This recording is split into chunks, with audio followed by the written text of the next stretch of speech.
Good morning everyone. आपल्याला आता पुढचा चॅप्टर वर्ग 9 अर्थनियोजन हा चॅप्टर पाहायचा आहे। 6 नंबरचा चॅप्टर आहे।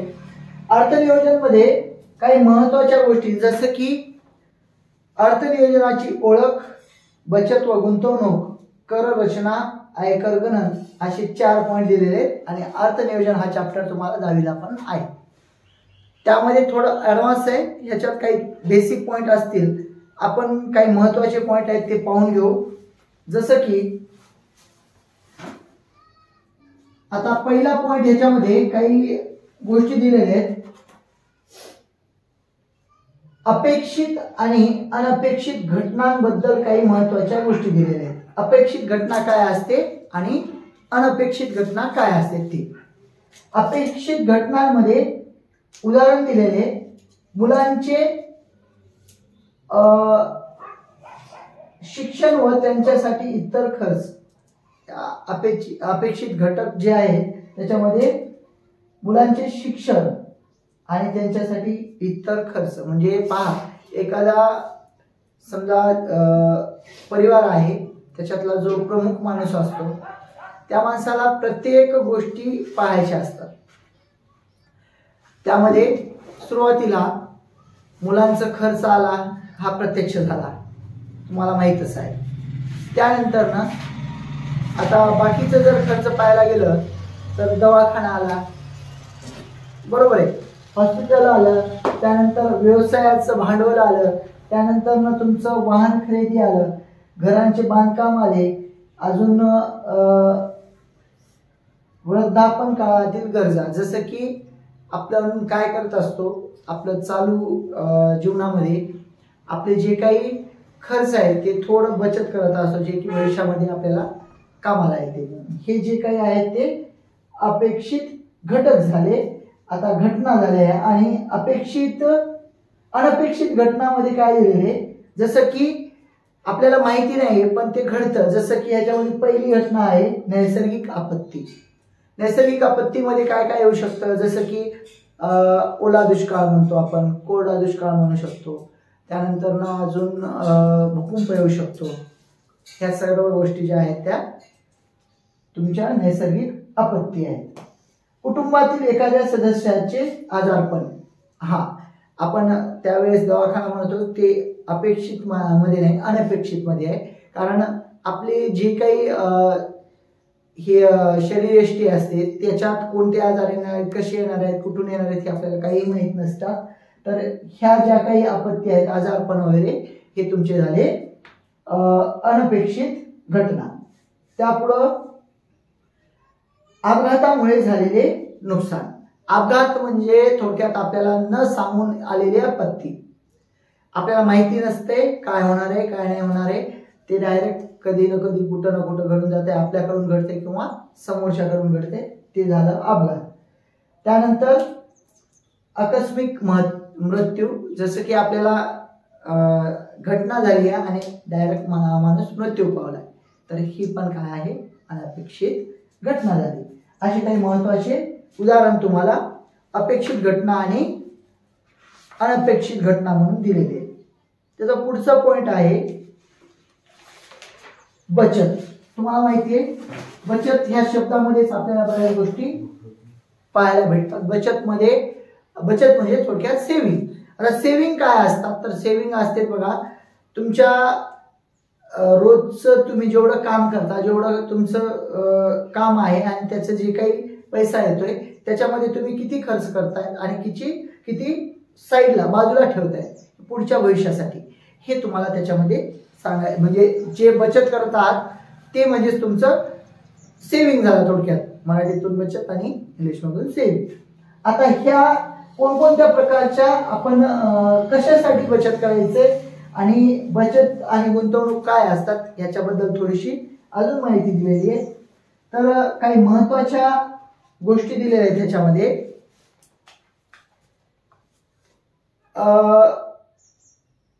आपण जे काही बचत करणार आहोत ते आपल्या स्वतःच्या सुरक्षिततेसाठी असणार आहे। त्यानंतर ना आपली बचत पूर्णपणे रोख म्हणजे पैशामध्ये असू शकते, आपण कुठल्या एखाद्या निधीमध्ये बचत करू शकतो, कुठलं एखादा विमा काढू शकतो. ह्या सगळ्या बचतचेच प्रकार आहेत. त्यानंतर ना उद्योगामध्ये सुद्धा आपण नवउद्योग जे असतात त्याच्यामध्ये शेअर मार्केटमध्ये हे पैसे गुंतवणूक सुद्धा करू शकतो. यात बऱ्याच गोष्टी दिलेल्या आहेत. तर काही महत्त्वाच्या बचत आणि गुंतवणूक बाबतीत माहिती दिलेली आहे तुम्हाला. तर बचतीमध्ये आणि गुंतवणुकीमध्ये म्युच्युअल फंड, राष्ट्रीय बचत प्रमाणपत्र, शेअर, विमा, बॉन्ड, बचत खाते, पिग्मी खाते, ज्येष्ठ नागरिक योजना, आवर्ती जमा योजना, मुदत ठेवी, खाजगी क्षेत्रामध्ये ह्या सगळ्या गोष्टी आहेत. त्यानंतर बँकमध्ये दिलेले आहेत आवर्ती ठेवी, बचत खाते, राष्ट्रीयकृत बँकेतील ठेव.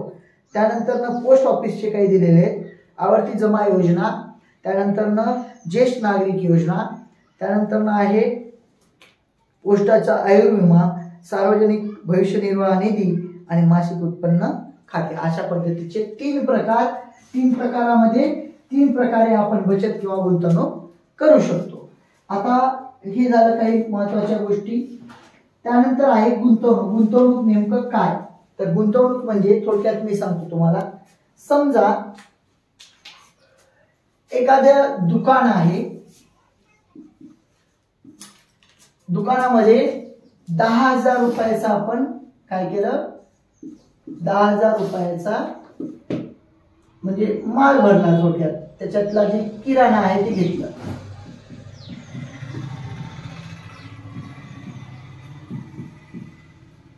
₹10,000 आपण काय केली, गुंतवणूक. आणि ते किराणा विकून आपल्याला भेटले समजा 12,000 रुपये. गुंतवणूक जी झाली, तुमची मुद्दल जी आहे 10,000 आणि जी रक्कम मिळालेली रक्कम आहे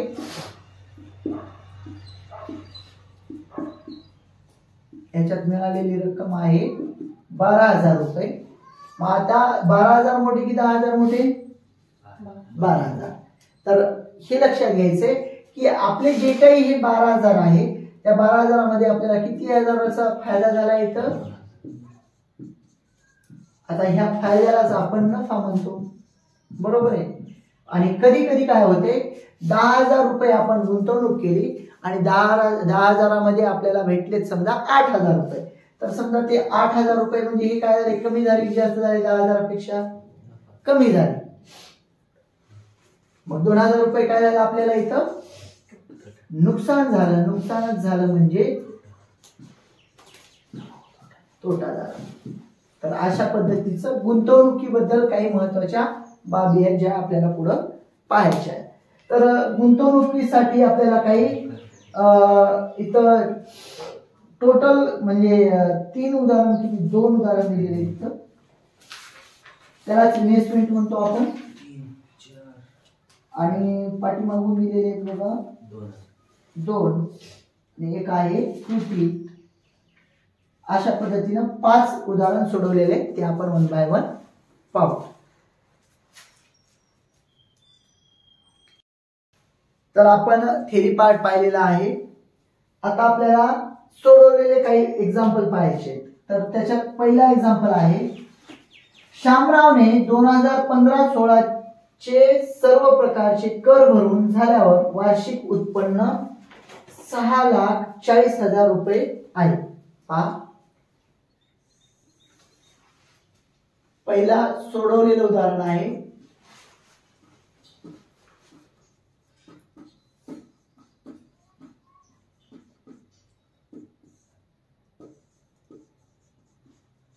श्यामराव यांचा उत्पन्न बरोबर 6,40,000 रुपये आहे. 6,40,000 रुपये आहे. ते दर महिना विम्याचा 2,000 रुपयांचा हप्ता भरतात. विमा 2,000 रुपये भरतात.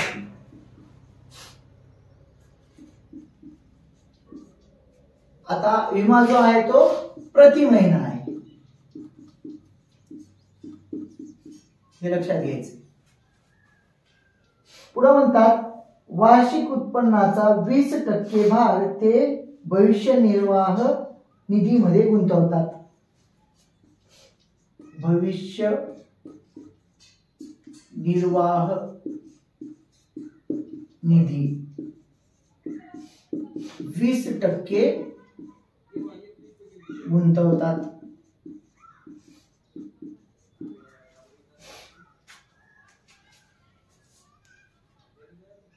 आपत्कालीन खर्चासाठी महिना 500 रुपये बाजूला ठेवतात. आपत्कालीन खर्च 500 रुपये महिना. तर वर्षामध्ये खर्चासाठी त्यांच्याकडे किती रुपये उरते? तर आता एवढं गुंतवून झालं तर त्यांच्याकडे किती रुपये उरतात ते पाहायचं आहे आपल्याला. त्याचं एकूण उत्पन्न किती आहे? एकूण उत्पन्न आहे हा. आता गुंतवणूक काढू आपण. पहा, लक्षात घ्या, विम्यासाठी 2000 रुपये प्रति महिना भरतात. मग आता एका वर्षाचे काढायचे तर इथे यायचं एका वर्षात भरलेला विमा बरोबर 12 गुणिले तुमचे, इथे लिहितो खाली, 12 गुणिले 2000 रुपये, म्हणजे 2000चा आता रुपये पुढे करू आपण. तर टोटल किती झाले? 12 दुनी 24,000 रुपये ते फक्त काय भरतात? विमा भरतात. हे पहिलं झालं. पुन्हा काय? भविष्य निर्वाह निधी 20% गुंतवतात. कशामधून? उत्पन्नातून. तर उत्पन्नाचा 20% आपण काढू. भविष्य निर्वाह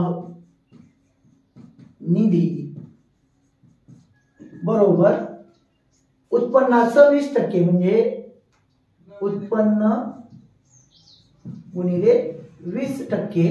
याचा अर्थ 6,40,000 गुणिले 20 भागिले 100. हे 2 शून्य कटले, इथला एक कटला, इथला एक कटला, त्या दोघांचा गुणाकार. हे शून्याला गुणलं, 3 शून्य जशाला तसे, 2 चोक 8, 2 सकम 12, म्हणजे 1,28,000 रुपये ते काय करतात? भविष्य निर्वाह निधी गुंतवतात. हे झालं 2 नंबर. भविष्य निर्वाह निधीमध्ये 20% म्हणजे किती गुंतवतात ते? 1,28,000 रुपये. आता आपत्कालीन खर्च 500 रुपये महिना. तर आपलं हे तिसरं आहे. आपत्कालीन खर्च बरोबर 500 गुणिले 12, कारण 12 महिन्याचं काढावं लागेल आपल्याला, प्रति महिना आहे हा. तर 12 पंचवीस 60, म्हणजे तुमचं 6,000 रुपये त्यांचा आपत्कालीन खर्च आहे. आता ही झाली तुमचे 3 ठिकाणी आपण केलेली गुंतवणूक. मग आता एकूण गुंतवणूक लिहायचं. एकूण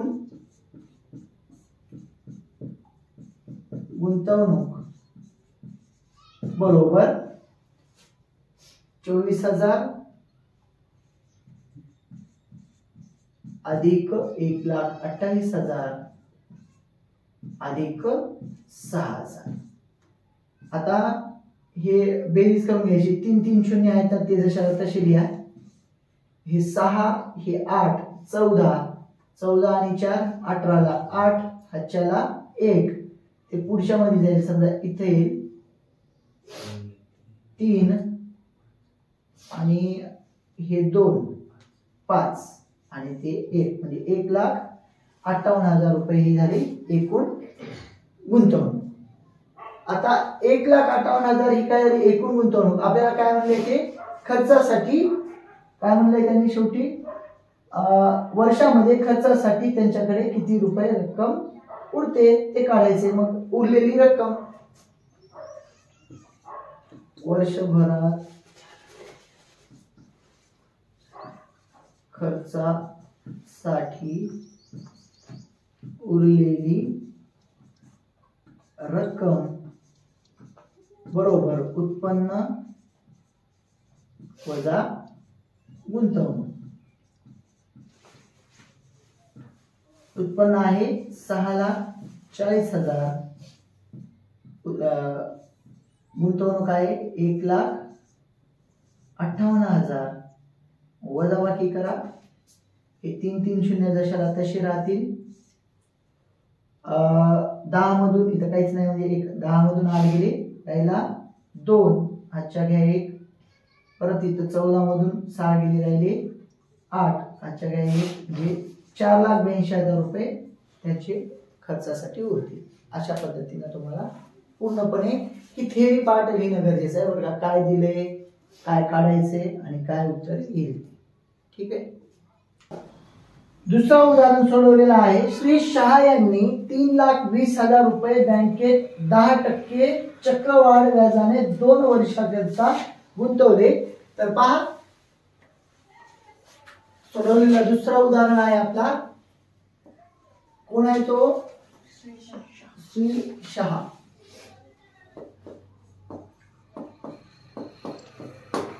यांची मुद्दल आहे म्हणजे ठेवलेली रक्कम 3,20,000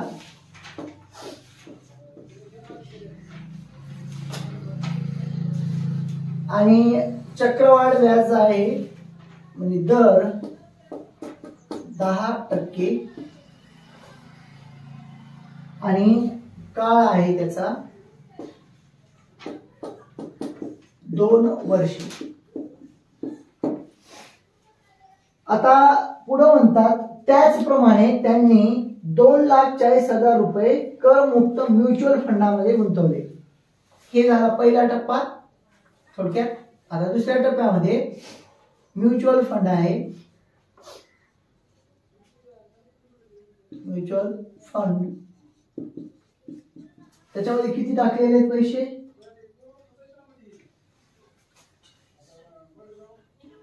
नावच लई भारी आहे. म्युच्युअल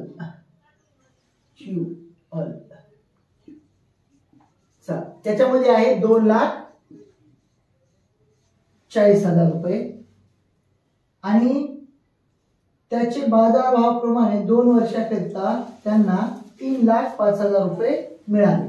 तर 2,40,000 रुपये त्यांनी म्हणजे गुंतवलेले आहेत आणि त्यांना भेटले किती? मिळालेली रक्कम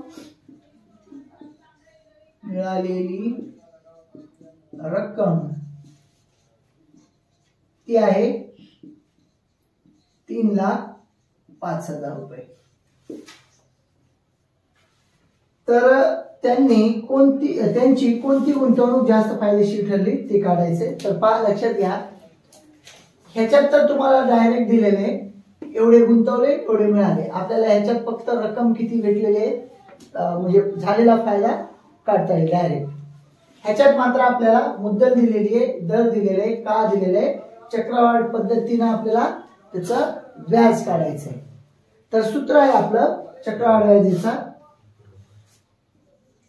चक्रवाढ व्याज बरोबर असते रास वजा मुद्दल. अशा पद्धतीचा सूत्र आहे.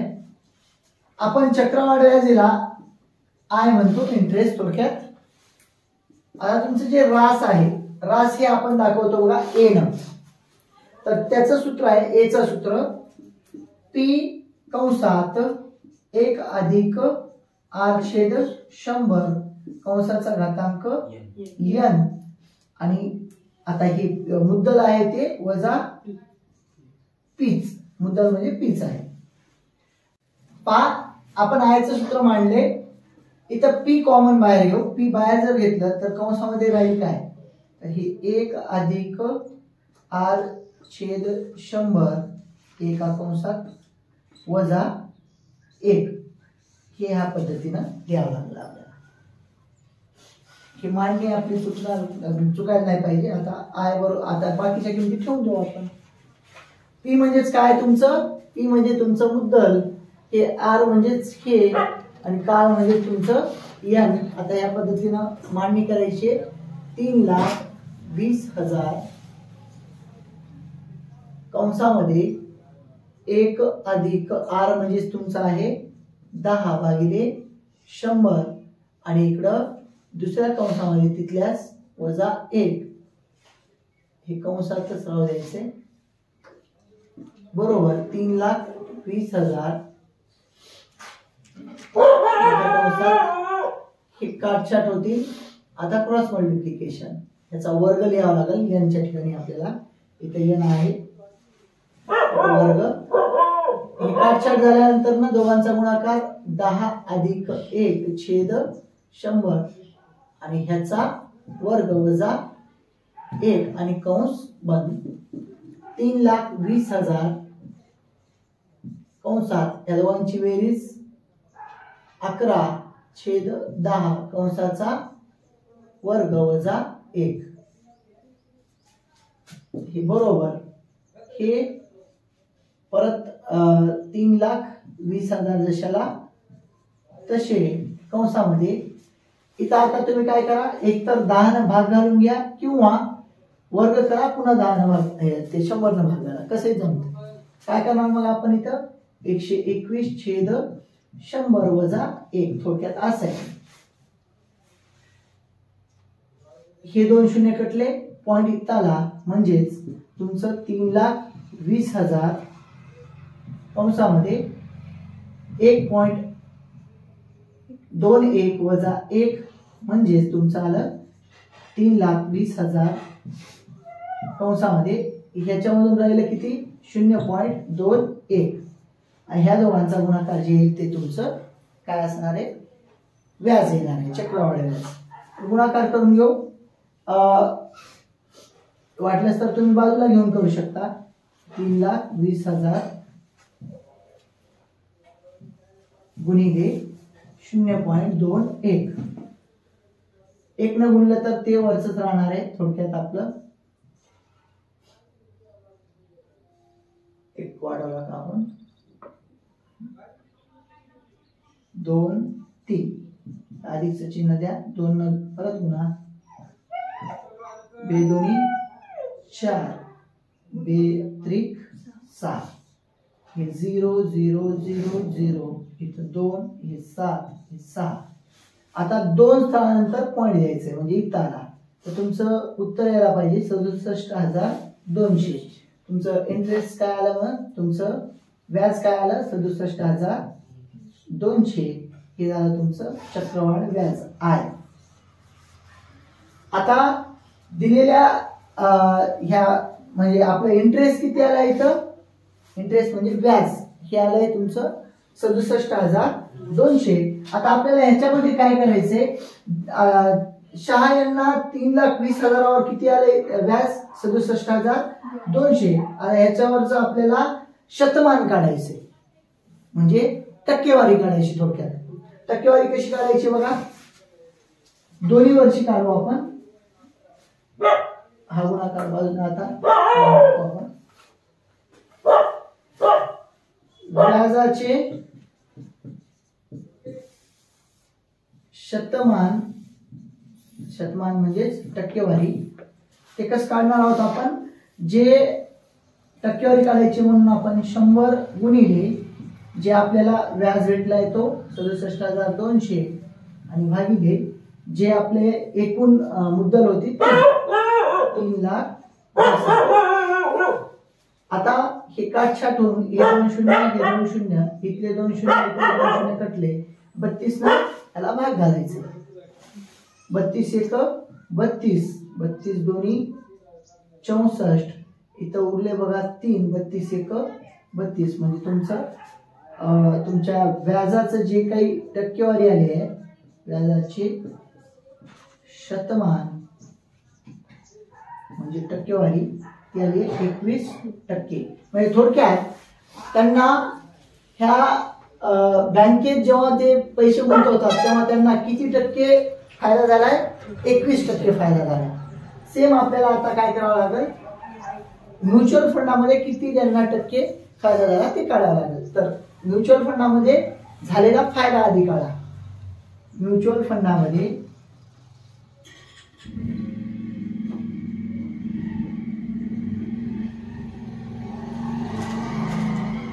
झालेला नफा, बरोबर. ते नफा कसं कळल?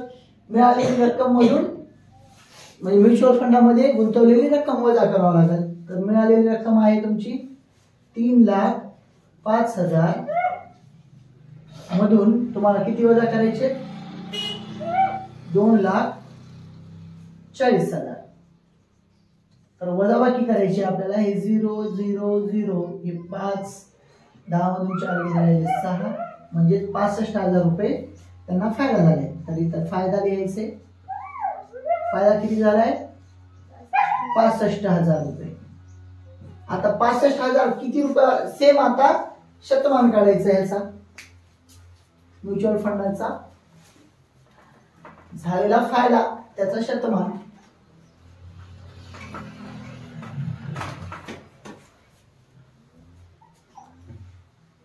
कसं रे बाबा?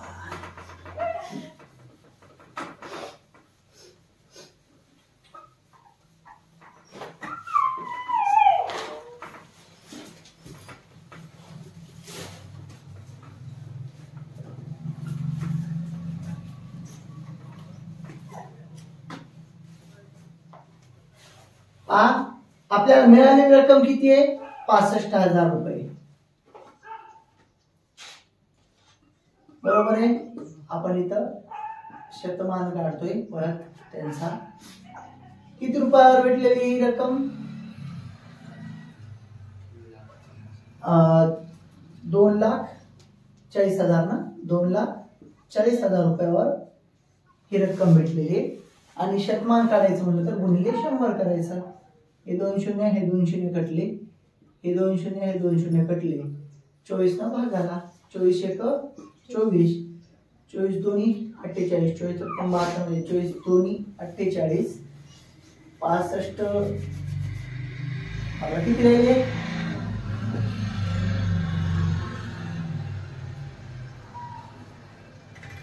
17 ना,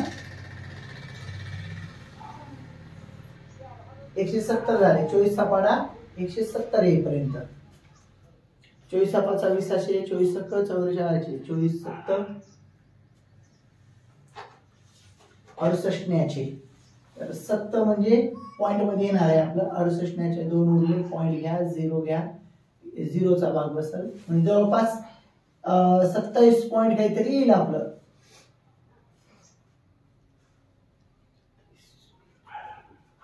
म्हणजे 27.08% जवळपास. मग दोन्हीपैकी कोणता फायदेशीर होईल? आधीचा किती आला होता? आपलं 21% आला होता व्याजाचा दर.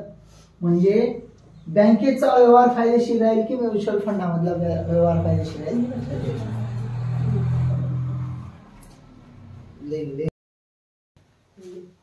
तिसरा उदाहरण आहे बघा.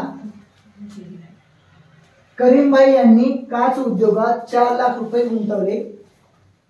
सोडवलेला तिसरा उदाहरण आहे. करीमभाई यांनी काच उद्योगात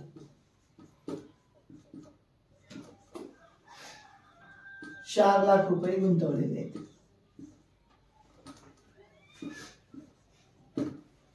ही झाली गुंतवणूक. आणि त्या गुंतवणुकीवर त्यांना मिळाले बघा 2 वर्षानंतर 5,20,000 रुपये. 2 वर्षानंतर मिळालेली रक्कम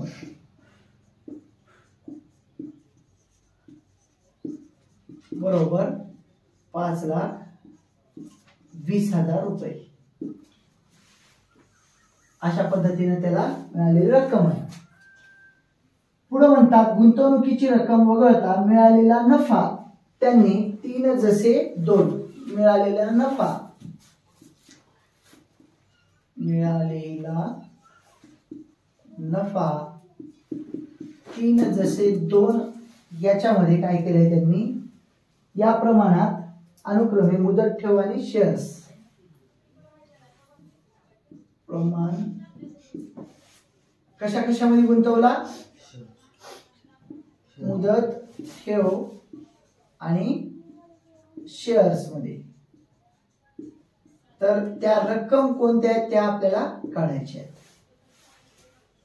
मग त्यांची जी गुंतवलेली रक्कम आहे ती आपल्याला शोधायची आहे तर सोपं आहे पहा आपलं जे मिळालेली रक्कम आहे त्याला काय करायचंय तुम्हाला सुरुवातीला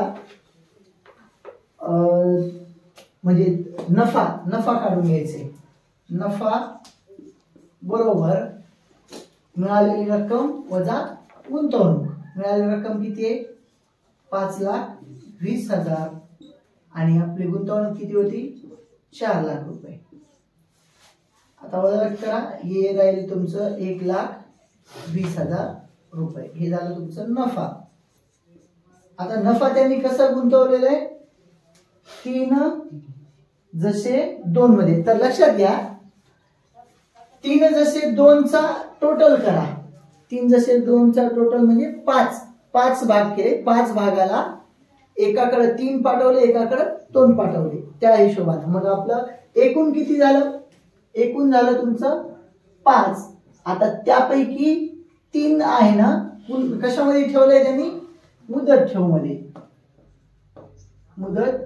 मध्ये तर 5 पैकी 3 भाग किती कुणाला दिले मुदत ठेव मध्ये गुंतवले थोडक्यात तर मग आता एकूण किती आहे आपलं झालेला फायदा 1,20,000 सोडून घ्यायचं याला 5 एक 5 5 दोन्ही 10 5 दोन्ही 10 तर हे वरचे 3 शून्य जशाला तशी आणि ह्या दोघांचा गुणाकार 22 त्रिक 66 म्हणजे 66,000 रुपये हे कशामध्ये गुंतवले त्यांनी मुदत ठेव मध्ये आता त्याच 5 पैकी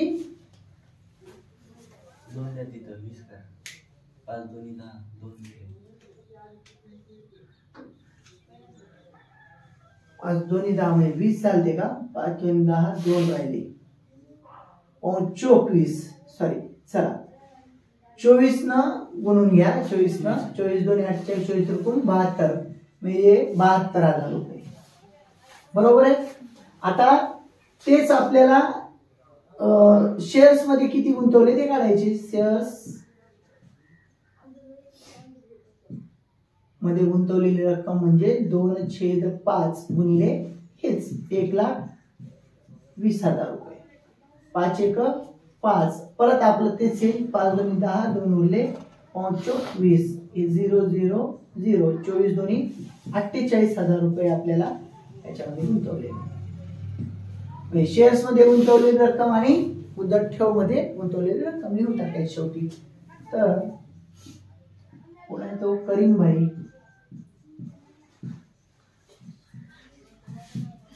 यांनी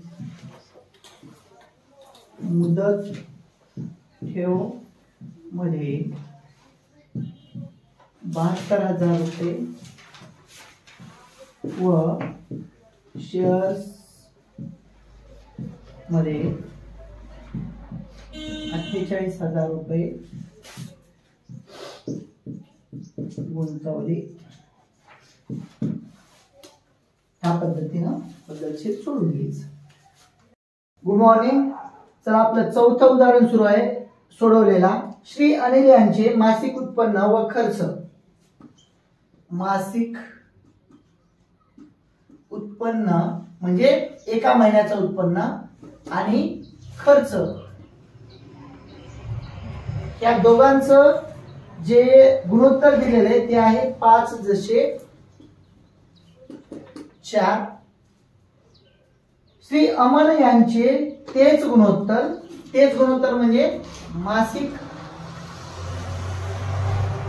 उत्पन्न जसे खर्च 3 जसे 2 आहे तसेच अमन यांच्या मासिक उत्पन्नाच्या 4% उत्पन्न हे अनिल यांच्या मासिक उत्पन्नाच्या 7% एवढे आहे. अनिल यांचे मासिक उत्पन्न 9,600 रुपये असल्यास मग अमन यांचे मासिक उत्पन्न अनिल आणि अमन यांचे बचत काढा. तर लक्षात घ्या, आपल्याला उत्पन्न आणि खर्च यांचं गुणोत्तर दिलेलं आहे. आता दोन्हीचं दिलेलं आहे बरं का. हे आहे अनिलचं आणि हे आहे अमनचं. गुणोत्तर दोन्ही दिलेले. पुढे म्हणतात त्यांनी एक अट दिलेली आहे. अट आपण उत्तरामध्ये मांडू. आणि अनिल यांचे मासिक उत्पन्न दिलेले आहे. अनिलचे मासिक उत्पन्न हे दिलेले आहेत बघा 9,600 रुपये. आता मासिक उत्पन्नावरून आपण खर्च काढू शकतो अनिलचा. काय करायचं, समजा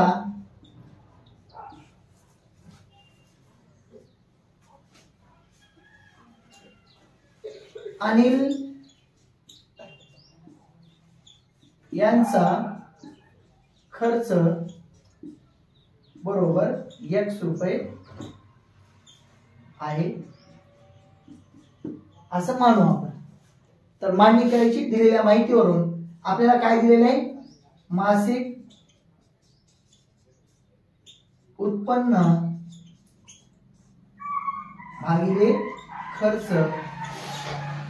बरोबर हे दिलेलं आहे तुम्हाला 5/4. मासिक उत्पन्न आपल्याला ऑलरेडी इथं आलेलं आहे. खर्च आपलं X1 म्हणजेच उत्पन्न आहे 9,600 भागिले X बरोबर 5/4. हे X इथं जातील, हे 5 इथे येतील, हे इथं गुणाकारात जातील. म्हणजेच एक वेळेस आपण तशी स्टेप लिहून घेऊ. 9,600 गुणिले 4 बरोबर हे इकडे जाणार आहे, हे इथे येणार आहे. म्हणजेच X आणि हे इथले 5 इथं भागाकारामध्ये अशा आहे. तर सोडून घेऊ. एका स्टेप मध्ये मी सगळ्या गोष्टी सांगितल्या तुम्हाला. 5 1 5, 5 1 5, 4 उरले, 5 9 45, 1 उरला, 5 2 10 आणि 5 0 0. ह्या दोघांचा गुणाकार करून घेऊ. X बरोबर 4 0 0, 4 2 8, 4 9 36 ला 6, 4 3, 4 1 4 आणि 3 7. म्हणजे हे आलं तुमचं X. आणि X म्हणजेच काय आहे ते अनिलचं जे खर्च. आता एक अट दिलेली आहे. अट मध्ये सांगतात ते अट 1, अमन यांच्या मासिक उत्पन्नाच्या 4%. आता अमनचा आपल्याला खर्च माहित नाही, आपण ते मानू काय, मासिक उत्पन्नाला आपण मानू. अमनचे मासिक उत्पन्न बरोबर Y रुपये मानू. आपण मानतोय मनानच. आता Y मानलेलं असताना त्यांनी अट मध्ये काय सांगतात, अमनच्या मासिक उत्पन्नाच्या 4%. म्हणजे मासिक उत्पन्न आहे Y, त्याच्या 4% म्हणजे 4/100 हे आहेत म्हणतात. अनिलच्या मासिक उत्पन्नाच्या 7% एवढं. आणि अनिलचं उत्पन्न आपल्याला माहिती आहे 9,600 बरोबर आहे. त्याच्या किती 7% म्हणजेच त्याचं उत्पन्न आहे. झालं. आता काय कॅल्क्युलेशन करून घेऊ. हे काय होतील मग 4/100 बरोबर. इकडं एकतर यांचा गुणाकार करून घ्या. काटछाट करू शकता. हे बघा, हे कटले ते कटले, यांचा गुणाकार करा. 7 सकम 42 ला 2, 4 4, 7 9 63 आणि 4 67 म्हणजे 672. आता हे याच्या गुणाकारात जातील आणि हे यांच्या भागाकारात येतील. म्हणजेच y बरोबर येईल तुमचं 672 गुणिले 100 आणि भागिले 4. 4 एक 4,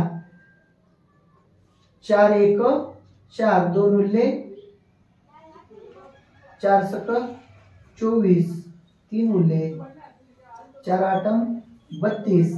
आता ह्या 100 आणि 168 चा गुणाकार म्हणजे याच्यावर 2 शून्य वाढतील. म्हणजेच y बरोबर काय येईल 16800 म्हणजे 16,800 रुपये. हे कुणाचं उत्पन्न आलं? हे आलं आपल्या अमनचे उत्पन्न. आता आपल्याला काय काढायला लावलेलं आहे पुढं? आपल्याला त्यांनी पुढं अजून काढायला लावलेलं आहे मासिक उत्पन्न झालं. अनिल आणि अमन यांची बचत. आता हे लक्षात घ्या, अमनचं आता ह्याच्यावरून काय काढावं लागेल? खर्च काढावा लागेल. ते कसं काढणार आपण? ह्या मांडणीनुसार त्यांचं गुणोत्तर दिलेलं आहे मासिक उत्पन्न आणि खर्चाचं, त्यावरून आपण खर्च काढू शकतो. आता बचत काय असते? जे तुमचं उत्पन्न आहे त्याच्यातून तुम्ही खर्च वजा केलं की बचत भेटून जाते. उत्पन्नातून खर्च वजा केलं की बचत. मग ह्या गोष्टी आपल्याला पुढच्या स्टेपमध्ये पाहायच्या.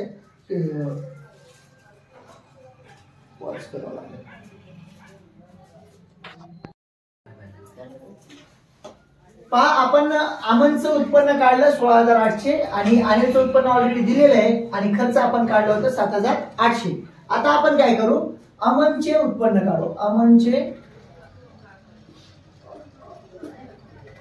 अमनचं खर्च काढू. खर्च तर आपल्याला गुणोत्तर दिलेलं होतं ते आपल्याला माहित नाही अमनचं खर्च किती आहे ते. तर गुणोत्तर होतं बघा, उत्पन्न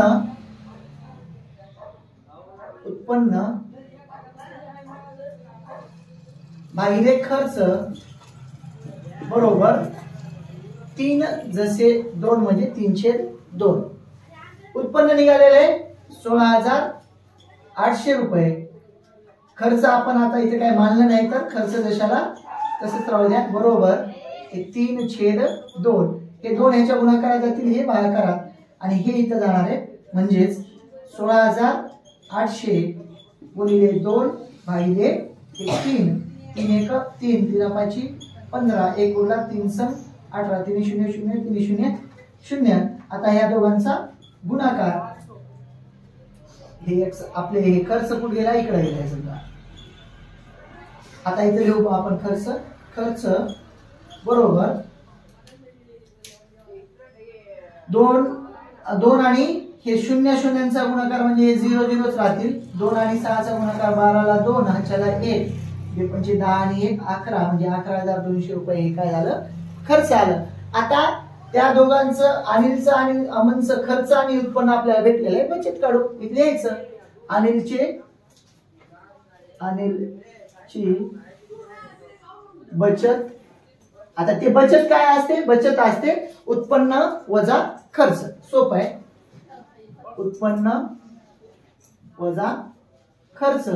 आता उत्पन्न अनिलचं किती होतं आपल्याला माहिती आहे 9,600. खर्च किती काढलाय आपण?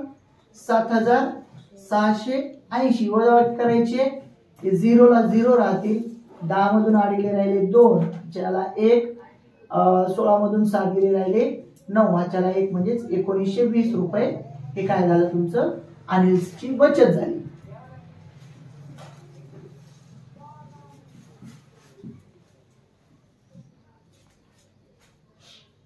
आता अमनची बचत काढू.